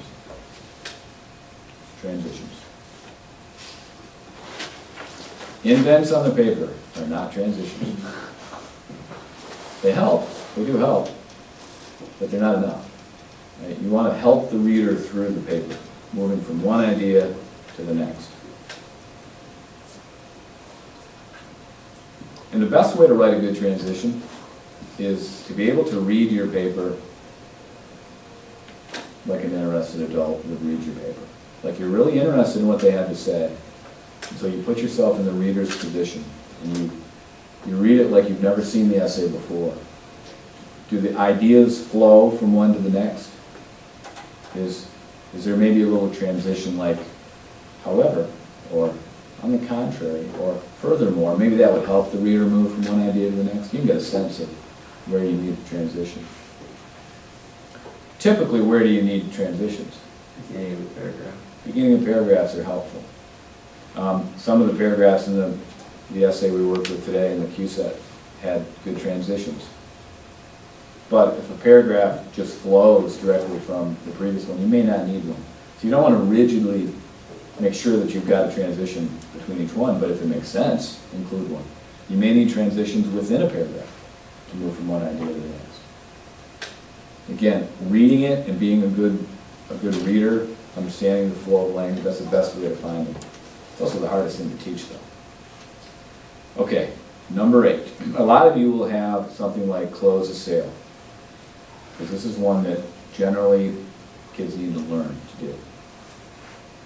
Avoid the unfinished argument. Keep reminding your reader what your overall goal is. So a sentence like, separating students by gender will only lead to more costs. As a final sentence in the cost paragraph, that's a helpful way to sort of wrap things up at the end of the paragraph. Like, you've returned back to your overall goal again. You want to do that a few times throughout. Remind the reader, yeah, this will lead to lower costs. This will lead to higher student learning. Now, you're probably going to do that in your intro and your conclusion, but you can do it with each paragraph too. That takes some practice. Most of these do. Number 9. You may need to tone down your language. Keep in mind a couple of things. One, the issue that you're talking about, the position you're talking about, is a debatable issue. It's genuinely debatable. Reasonable people are arguing both sides of it. So you don't want to offend the reader by saying, this is absolutely stupid that we're even considering doing gender-separated classrooms. Well, you may have just called your reader stupid if they believe that gender classrooms would be a good thing. Right? It's reasonable people. So make sure that your tone is appropriate to what you're arguing and who you're arguing to. Also, if you say something like that it's stupid or insane for considering, that's actually a conclusion. If after you do a wonderful job of arguing your point at the very end, if the reader can say, yeah, we'd be insane to consider that. You did your job. You brought them to a conclusion. You can't start with a conclusion. And you can't, that's not how you argue. You argue from premises to conclusions. You can't start with what you're trying to end with. That's what I'm saying. Number 10, unproven assertion. We're getting into some obscure things here, but we might run into this. Don't build an argument on something that has to be proven, unless you plan to prove it. And this is an easy thing to do. When you make a statement in order to move on to whatever your argument is, that's called a premise, when you make a statement in order to build an argument. But you may not be thinking, I probably need to prove this first. I can't assume that my reader believes this. I might have to prove it. Okay, that's building on an unproven assertion. So something like, the opposite gender is our biggest distraction, period. And then you go on to show why we need to get rid of our biggest distraction. You may first need to prove that it is a bigger distraction than anything else. And I think you could prove that. I think you could argue logically, or maybe you even know some fact or statistic. Probably not. But you could argue that. And then you move on to what you want to say. I need to have another slide in here, I just realized. When we talk about statistics, avoid using a statistic. Because what's the reader likely to assume? That it's true. No. If you give me a statistic, if you're writing your paper, and you write in there somewhere, 63% of teachers believe that gendered classrooms are a good thing. I'm not going to believe it. I'm going to think you made that up. Nobody knows that statistic. So even if you do know a statistic, you just happen to pick up a Newsweek the day before, and you just happen to read that statistic, you thought, oh, cool, I can use this in my ACT class, or in my ACT test. Don't use it. Just leave it in your head. Don't put it on your paper. The reader will think he's making stuff up. And then you just discredited your whole paper. Because nobody remembers statistics. So even if you're one of those photographic geniuses who can, don't use it. You can make general statements, but not real specific ones. This is kind of related to number 11. Fact check. Don't make arguments, especially from history, that you're not very familiar with. For example, don't use the Constitution as a support if you don't know for sure what it says. This happens every single time there's a particular, actually there are a few essays where you can use a constitutionality as one of your arguments, either for or against. There's an essay we do, which you guys will probably do, on the TSA body scanners in airports and the constitutionality of it. And invariably, somebody will say something like, they might begin their essay, because this is good context, right? If you can begin with life, liberty, and the pursuit of happiness. The Constitution says life, liberty, and the pursuit of happiness. And then they go on to build their essay. Well, what's the problem? It doesn't say that in the Constitution. Didn't say, where does it say? On the Bill of Rights. Right? No, that's not the Constitution. Declaration. Declaration of Independence. Come on, homeschoolers, you gotta know your historical documents. So if you say that, and you throw in the Constitution, well, you just got yourself a red mark from your grader. So you can say life, liberty, and the pursuit of happiness. If you're not sure where it comes from, don't guess. Don't assume it. I think this is our last one. And this I will also probably be writing on a lot of papers. I usually do, first time around. And that's self or writing references. Language like in this essay, or my next argument, or as you can see, I have proven, has to be cut out. We don't want that in there at all. Think about if you're reading an article in a magazine or newspaper. The writer doesn't start out by saying, in this article, I'm going to tell you about how the 7-Eleven burned down. Like, they just tell you. So there's no references specifically to the essay or to the writer. They're just dealing with the topic. Okay. So if you got phrases like that, just find a different way to say it. A lot of times you just plain cut them out. And if I see them in there, I'll show you where you need to cut them out. Okay. So I wanted you to have these down. First I want to talk about them, introduce them all, but I wanted you to have them in one place so that when you've got your essay back, and I'm just going to email it back to you. So you'll have an electronic document, you'll have comments in your paper, and you may see some of these words, you know what they mean. Now, I'm not going to have you rewrite this essay. Okay, so we're not going to do another draft of the gender thing. I find that if we do too many drafts of the same essay, that students get frustrated and they're tired of it and they want to leave it behind. So I'll give you a load of comments on your paper, and odds are you'll be able to use those comments to inform how you write your next one. Because it's kind of the same stuff, right? It's all these 12 things, you can do these 12 problems on any kind of essay that you can see from an ACT prompt. Okay. Doing great. No, this is not for you. That's not you guys. Leave your notebooks out.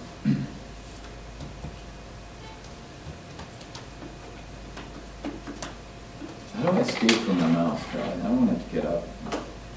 Hit escape on my computer's way down there. Use right click. Right click. Yeah.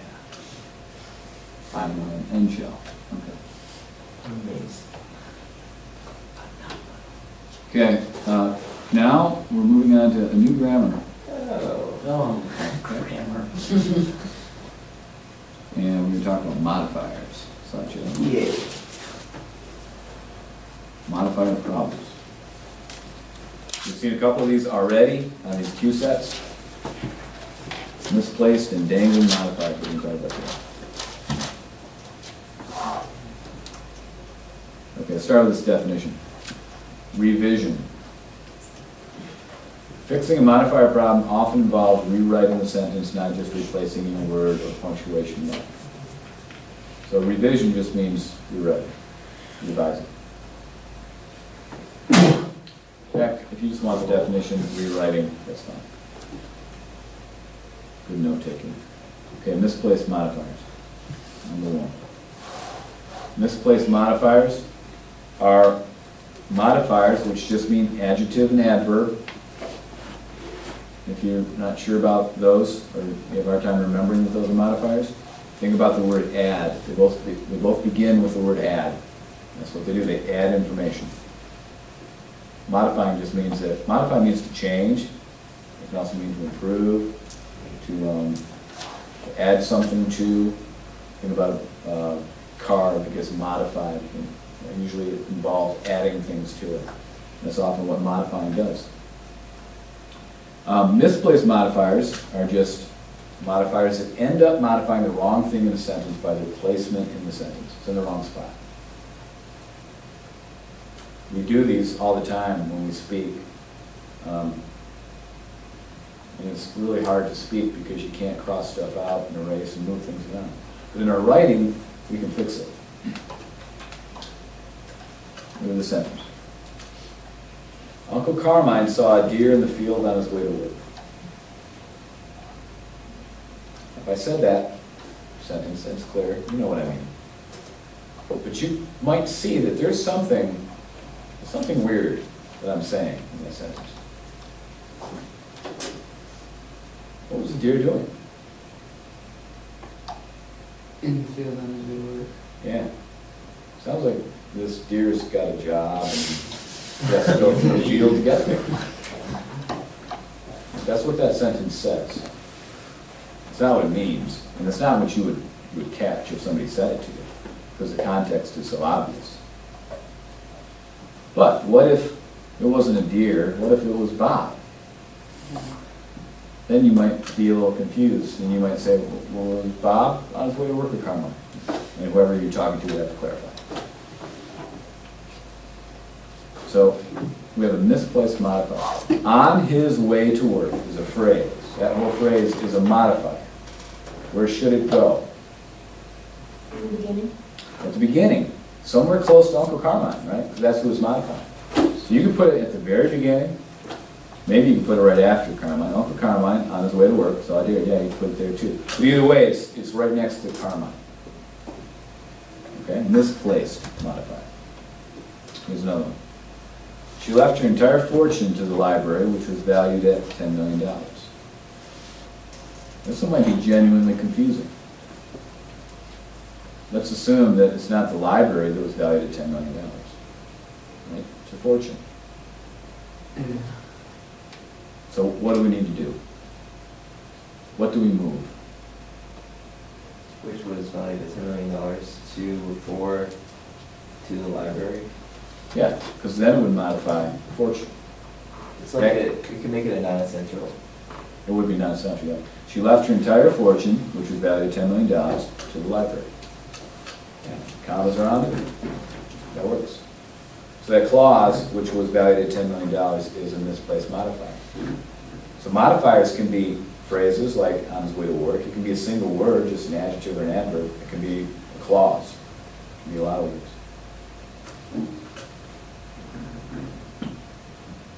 Misplaced modifiers can also modify two or more possible things. What's wrong with that sentence? What confusion might it be creating?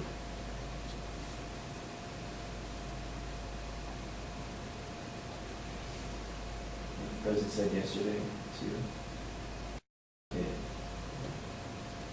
I think you could read the sentence in two ways. That his opponent spoke honestly yesterday.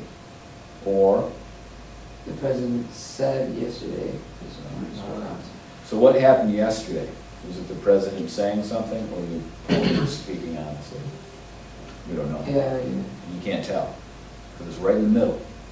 So it's going two ways. It's a two-way modifier, or a squinting modifier, sometimes it's called.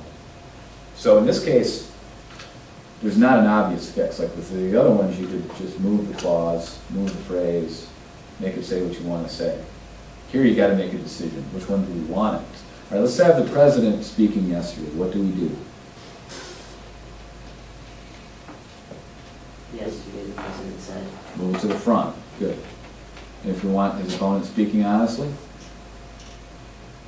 Move to the back. move to the back. The president said his opponent spoke honestly yesterday. That clears it up. But right now, you can't tell which one it is. The manager told the pitcher after the game to report to the dugout.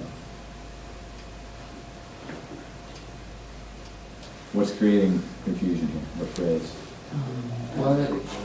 When the manager said to see him in the dugout. Okay, what phrase do we need to move? After the game. After the game. Right, it's just like yesterday. It's in the middle, could be modifying that, could be going that way, you can't tell. We need to make a decision. So do we want the manager telling after the game, or is he supposed to report after the game? So just move to the front, move to the back, that makes it clear. Okay, get your books out, go to page 690.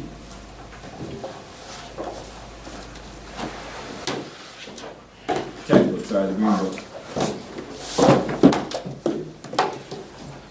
Hey John, will you turn the lights on? Thank you.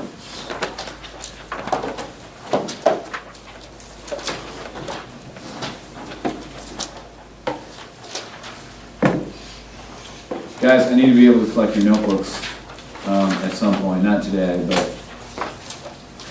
What at some page? point, I'm gonna need to be able to collect them. So, as you do exercises from the book, if you would, label things clearly, like in the margin for this one, put the page number, 690.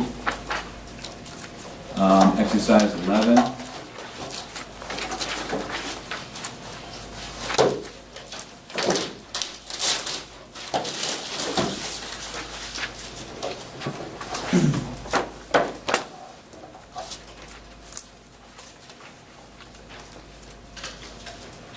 Okay, number one, Michiko went outside to trim the bonsai trees with Uncle Saburo. Okay, so we know that there's a phrase in there that's misplaced.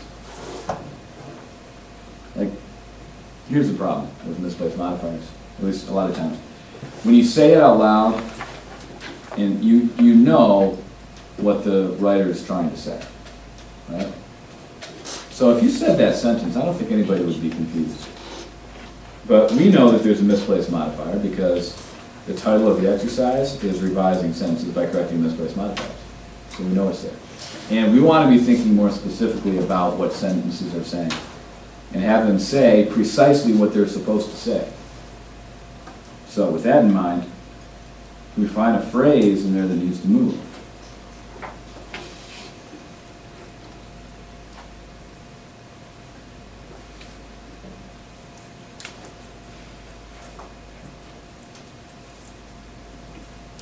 With Uncle Subaru. Yeah, we could improve the sentence by moving the phrase with Uncle Subaru. So, let's write that down, that's your answer, with Uncle Subaru. Saburo. There we go. Where do we want to put it? At the front, at the beginning. Yeah, that'd work. I think there might be a better way, better place to put it, just sounds smoother. I mean, it would work at the front. After outside. Yeah, I think it's where he went, right? Michiko went outside with Uncle Saburo. So if you wanted to do this, guys, rather than write out the whole sentence, you wrote out the phrase that needs to move, and it's going to go, like Chris said, right there, okay, after the word outside. Just give me a little arrow, a little carrot. I could see the scouts marching over the hill through my binoculars. This one maybe is a little bit more obvious. Obvious problem. Over the hill through my binoculars. Well, at least through my binoculars. They probably were marching over the hill. Well, yeah. What can we do with through my binoculars? But at the beginning.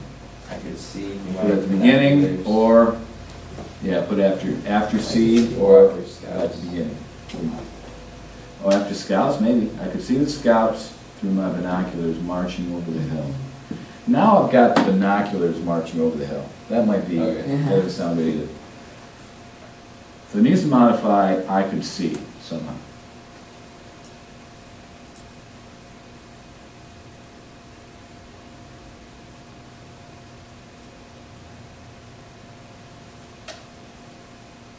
If the modify I could see. Yeah, so you put it after the word see or before the word I. Either one. So through my binoculars, I could see the scouts marching over the hill. That would work. I could see through my binoculars the scouts marching over the hill.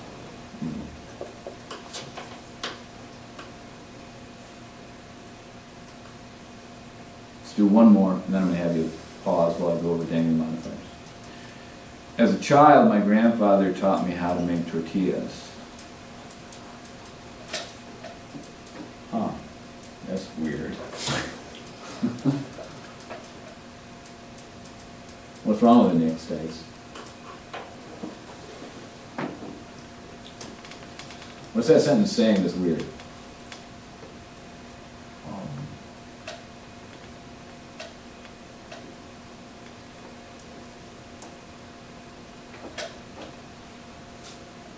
Who was a child? According to that sentence.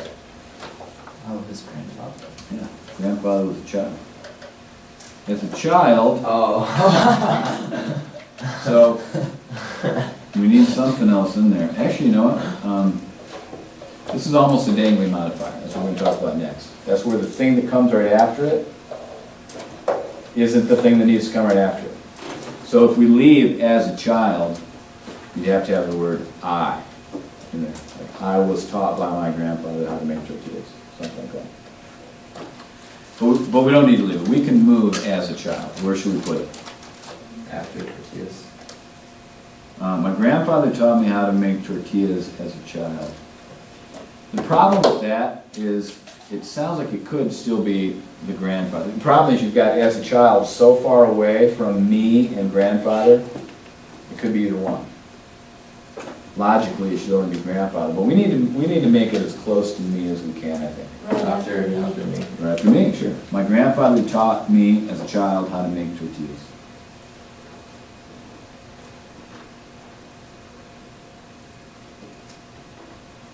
Okay, go ahead and finish numbering it 4 through 10, because you're gonna come back and work on that in just a minute. I wanna make sure I get through these dangling modifier items. Can't really see all that well.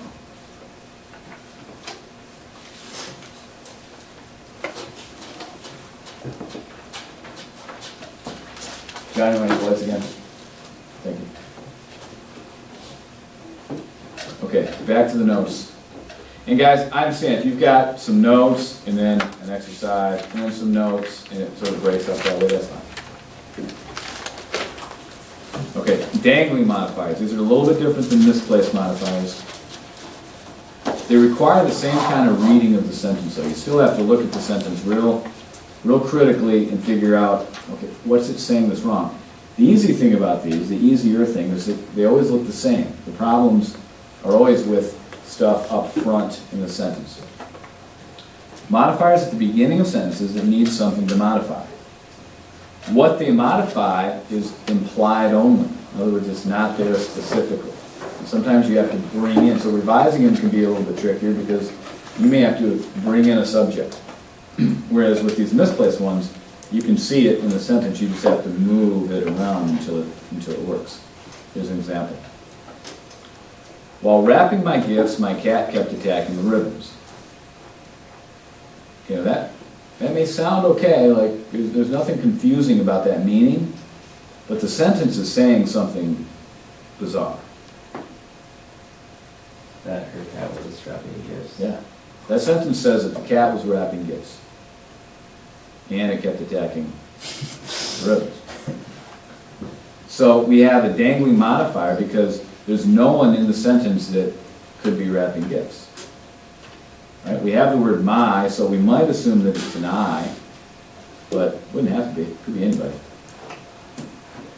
So we need to revise this. So here's how we're going to revise it. In order to get into the habit of seeing these things, we're going to leave the front phrase. We're going to leave while wrapping gifts, comma. And then we're going to force the words to make sense from that point on, which means we got to bring in a subject. While wrapping gifts, how do we make this work? I need the word I in there. I at least need a person in there who could actually be wrapping gifts. And that's the key to dangling modifier. Make sure that that thing in the next spot where my is right now, make sure that it's a person who could be wrapping gifts, because that's how it'll be on the ACT. Chris? Let me just go for it. Sure, yeah, try. While I was wrapping gifts. No. Now that might be a good revision. For our practice, I want to leave those first 3 words exactly like they are. So leave those and come up with something new right there. The word I makes sense. It just gets a little bit tricky from that point on. You might have to bring in even another verb, or you might really have to be inventive here. So somebody be creative. While wrapping gifts, I watched my cat attacking the ribbons. I watched my cat attacking the ribbons. Sure. I was annoyed that my cat was attacking the ribbons. That works. Now, if I were trying to revise this sentence, and it was my own writing and just trying to fix it, I'd probably do what Chris did. But if I'm forcing that introductory phrase to stay there, because I just want you guys to know what dangling modifiers is, we would do what Trenton did. And that's what we're gonna do. So for all of these exercises that deal with these, we're leaving the first phrase. Having selected a college, a trip to the campus was our next step. What does that sentence say that's wrong, that's strange?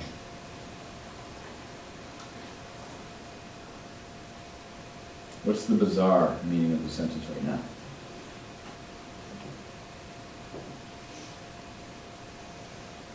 Who selected a college? R. Um, Nobody. according to the sentence, a trip did. That's what that sentence says. It says that a trip selected a college. Because in English, when we have a phrase like this at the beginning, participial phrase, which just means it's like an ing word, while wrapping gifts, whatever comes next is what was wrapping gifts. That's English language. Whatever comes after having selected college is the one who selected the college. But we have the word trip, so we know that's not what the speaker means to say. So we gotta fix that. But we're gonna leave that first phrase. Having selected a college, what do we do next? Our next step was a trip to the campus. No. Because now you have our next step, selecting the college. We need a maybe a nominative case, one of those would work. Okay, Nick, if it's not our, what did I got with it? Oh, because ours doesn't count. What about we? This sounds like a we thing, right? Like it was our next step, so maybe it was a family decision. Having selected a college, we, Planned a trip to the campus. as our next step, sure, that works. We planned our next step, which was a trip to campus. We went to the campus as our next step. Doesn't matter what the revision is, as long as the meaning of the sentence is maintained and we've left that front phrase. Now, let me stress, what we're doing with these is not necessarily the best revision.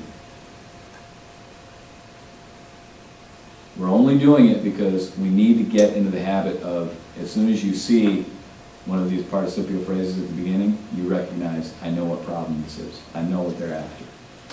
Because the ACT will frame it just like this. And then you'll have 4 choices, and the first word in each of those choices is going to be the determinant, right? So if you say, having selected a college, and then it says a trip to the campus, you're just going to go look through your choices and say, okay, I need a person. I need somebody who can actually select a college. A, B, C, oh, there it is. My grandma. Yeah, grandma works. Double check it, because we saw one of these today, remember, and there were 2 possibilities, the patient or the patient's family, or something like that, whatever those were. Okay? But that's what they were testing. Unafraid of the danger, the storm did not keep the crew from changing sails. Now this one, see a little asterisk at the end? This one looks like a dangling modifier, but it's actually a misplaced modifier. It doesn't matter, it's the same effect, right? It still has the storm unafraid of the danger. Who was unafraid of the danger? Crew. The crew. So let's try this both ways. Let's leave unafraid of the danger, comma. What do we do next? I have to think it through. What do we do next? Okay, I got it. You might have to add a little bit of language to force it. Crew did not let the storm from keeping them changing the sails. Yeah, that works. Okay, now let's just try moving things around. Treat it like a misplaced modifier, we just find a new spot for it. Can we just move unafraid of the danger? The storm did not keep the crew unafraid of the danger from changing sails. Yeah, that works. It might not be the better version, but it does work. The storm did not, let's see, unafraid of the danger, the crew did not. Actually, I like keeping this revision better, but we added some words. You could put unafraid of the danger after crew. That's what I did. The storm did not keep the crew unafraid of the danger from changing Okay. sails. How how about this? The storm did not keep the fearless crew from changing things. Yeah, let's do it. That's revision, right? If we're revising, we might need to be creative and change things around. But I'm gonna kind of handcuff you on these dangling modifiers and make you revise after the intro phrase so that we get in the habit of singing. Okay. Write this down because this may end up being homework. Yeah, we've got 15 minutes left. Let's do this. So write that down, exercise 9 on 688. We're gonna revise them, but you need to leave the introductory modifier, just like we did with those practice items.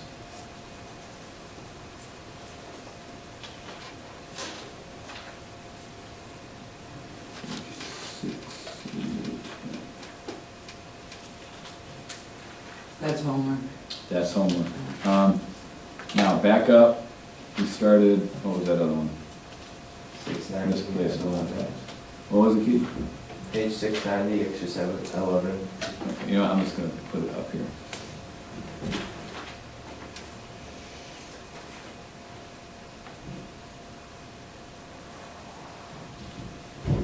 You got it?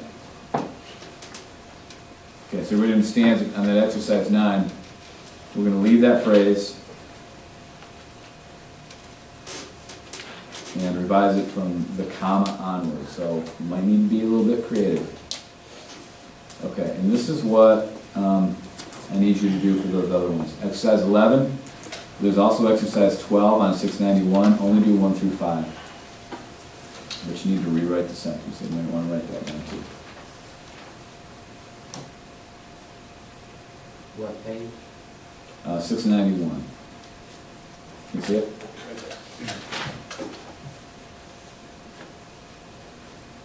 Okay, you have about 15 minutes right now to work on this stuff, and we'll plan on going over it Thursday, beginning of class.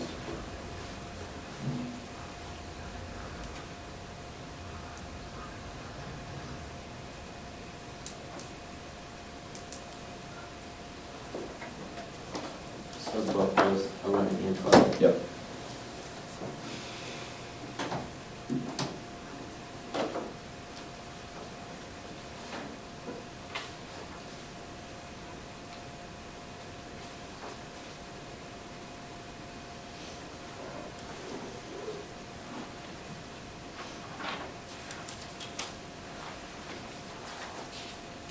Hey guys, sorry,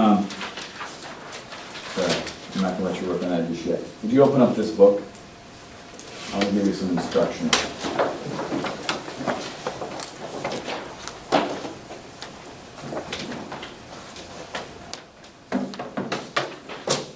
Okay. Go to page 84.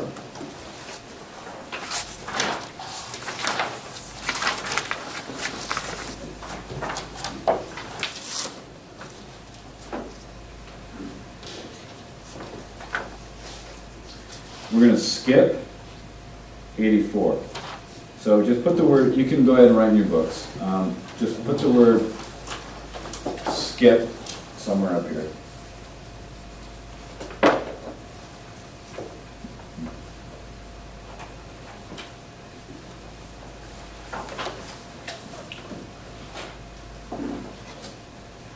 Actually, that may be the only one I would add this week.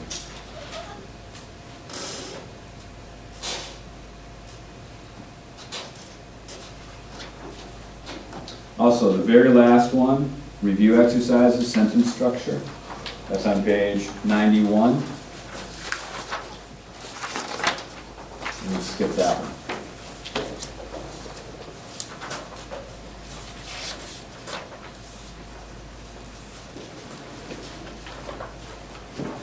I'm going to pick out a few of those and we'll do those in class. Okay. That's it. So we got this? This is homework. Stuff here. Yeah, yep. And the Skill Builder 3 in here. And we're doing all of this in your notebook, okay? I'm writing these in your notebook and have it at least available to tear out. Let me think, I don't want to do that. You may have some notes notes in there too.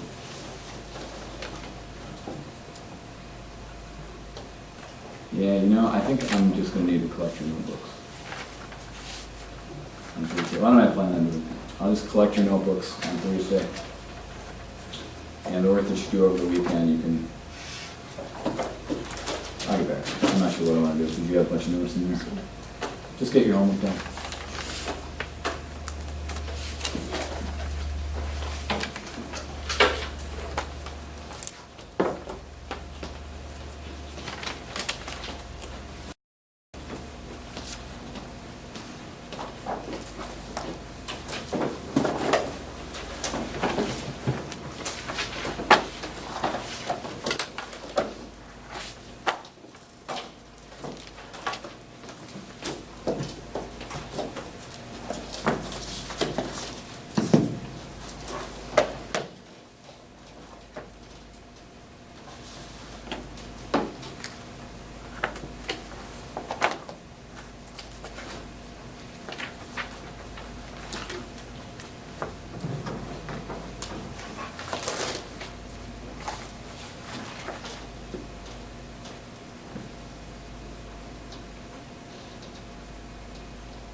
Okay, guys, let's back up.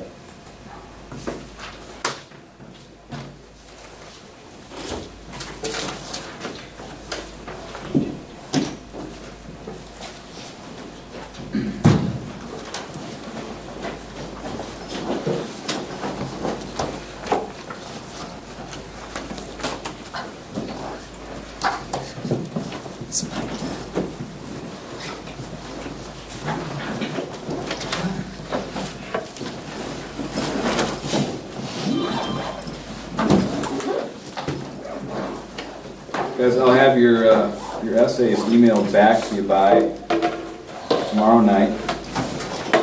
So if you have any questions, you can see me on Thursday about it.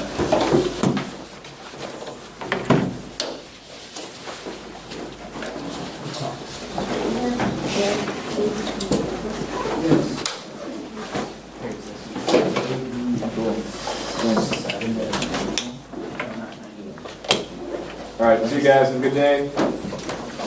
Let me know if you can. I think I'm going with Ben. So you,